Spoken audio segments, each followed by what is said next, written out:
So I've been watching over hundreds of thousands of videos about Caesar, and I think I have come up with this rather concise conclusion on why you shouldn't pull for Caesar. Because my mom took my credit card and I don't have any pools left! Hello, proxies.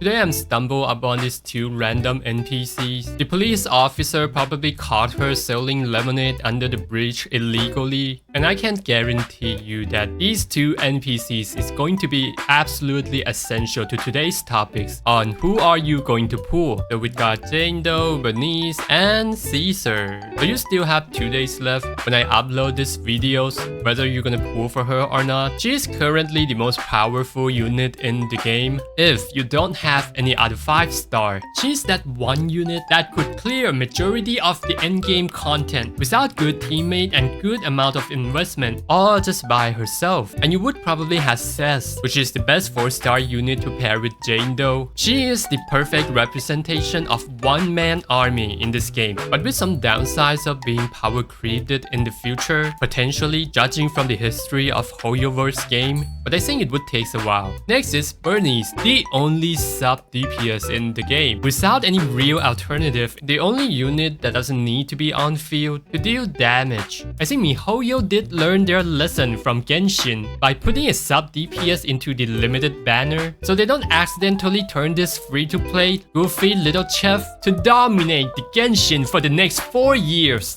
Cause she's also a sub DPS along with other 2 sub DPS characters. I think these examples would give you an idea of how broken is the sub DPS for this type of game. I think she's definitely busted by herself, but without shadow of a doubt, she needs some good teammate to pair with. Like the best in slot, as people are speculating, is pairing her with Jane Doe. Grace and Piper are also great to pair with Burnice. The reason that Soldier 11 that is not really a good pair with Burnice is because you could overlapping the anomaly too frequently, and that would lead to a loss of damage from Burnice, but this is just a speculation at this point. It still needs some testing, so her only downside is she is the unit that need other unit to pair with to be able to bring up her fullest potential, and I think she also faced this very low risk of being power creep in the future. And as for Caesar, she doesn't have the ability to traverse all the endgame content like what Jane Doe is capable of all by herself, and the other issue is that there are a lot of alternatives to Caesar, like Stunner like Shinyi, and mostly buffer like Lucy, Rina, Nicole, Sokaku. So she doesn't really gives you this sense of urgent to pull for her right now as compared to other units. Well, with that said, there's this one thing about the Caesar that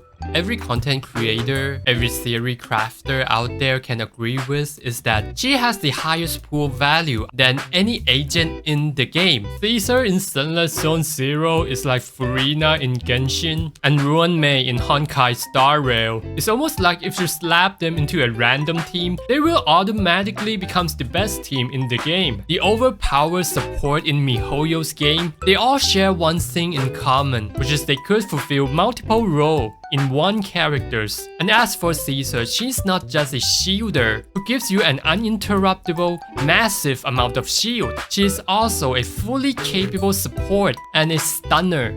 And all of her kits are not half-asses. And that makes Caesar the most flexible unit in the game.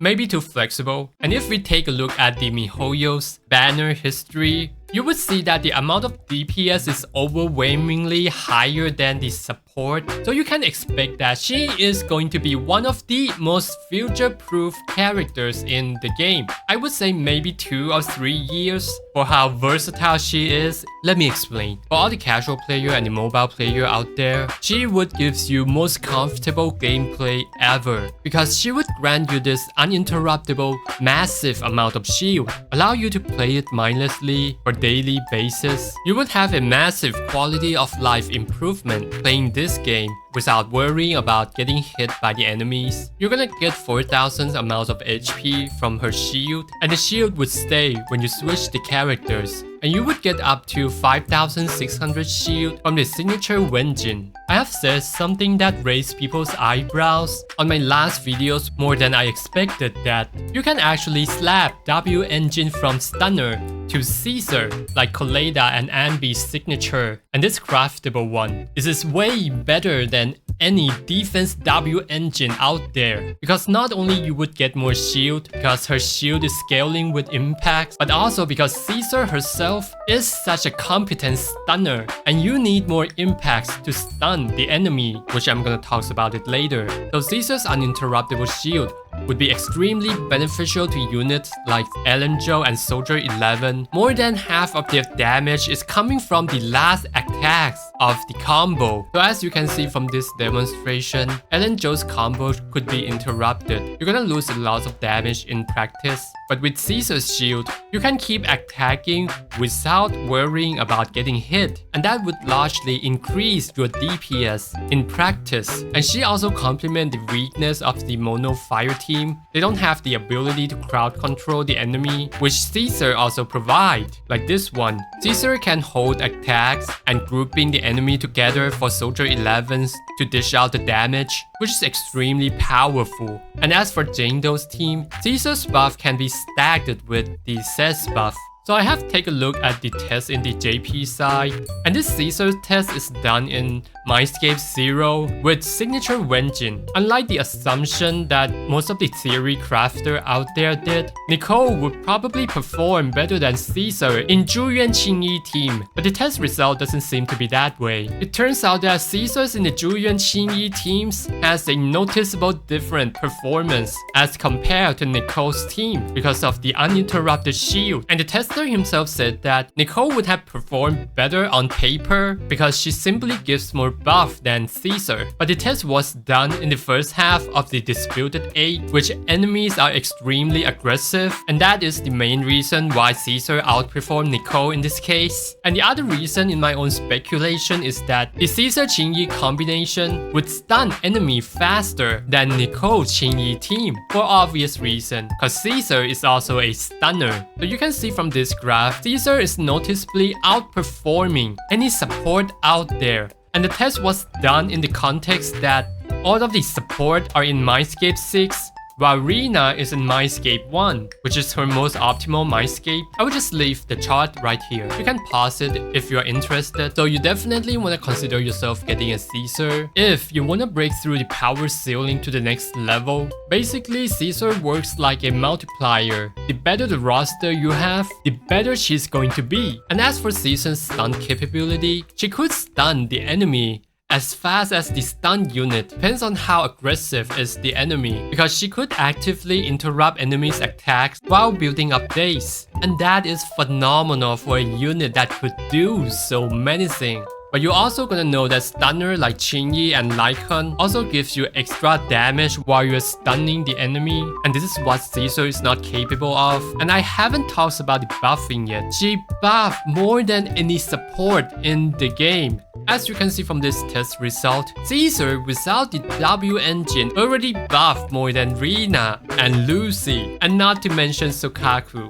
She just buffed as much as her with 1000 attacks. And with the Caesar's W engine, you got another extra 30% of damage, making her W engine the most valuable engine to pull, even more than Jane Doe's. But as I mentioned earlier, you could also go for the Stunner's W engine, even though you're gonna get less buff from her, but still insanely strong for a character that could buff you and stun the enemy while giving you uninterruptible shield at the same time. So Caesar is the most valuable characters to pull objectively, but all of the information I provide is really just to help you with the pull decision. It shouldn't be the main reason of why you pull for her. You don't want to pull for any characters out of fear of missing out, and definitely not out of getting terrified by the ideas of not being able to catch up with the power levels. Remember, the game is designed to be casual. There's no need to rush to clear all the content. I was playing Genshin without 5-star unit for over 2 months just to wait for the Hu Tao banner, and I was doing just fine with all my 4-star characters playing the story mode and clearing the events. There's a lot more aspect in the game other than power levels, but if you're interested in the idea of speed running or the power levels, that's great, because what I truly mean is that don't pull for a characters out of fear. You wanna pull a characters out of joy. And the other thing that I want to say is that you may want to test out the characters when the banners is out, because in every banner you could try the characters before you actually pull it. Mainly is because you might find out that you don't actually like the gameplays of the characters, even though if you like the characters. With all that said, the objective conclusion would be everyone should pull for Caesar, but I personally don't want to pull for her for now and wait for the rerun, because I want to prioritize Burnice before Caesar. I could give you hundreds of pages of my scientific finding of why Burnice is a better choice, but the reality is there's no deeper reason other than just I like Burnice more than Caesar. I mean, like, are there any characters in the game that is hotter than a girl with a flamethrower? And I am more interested in the disorder gameplay than the power level in itself, which Caesar is extremely beneficial to Jane though, which is the characters I have. So, my name is Realsuke, leave a sub and like, and see you next time.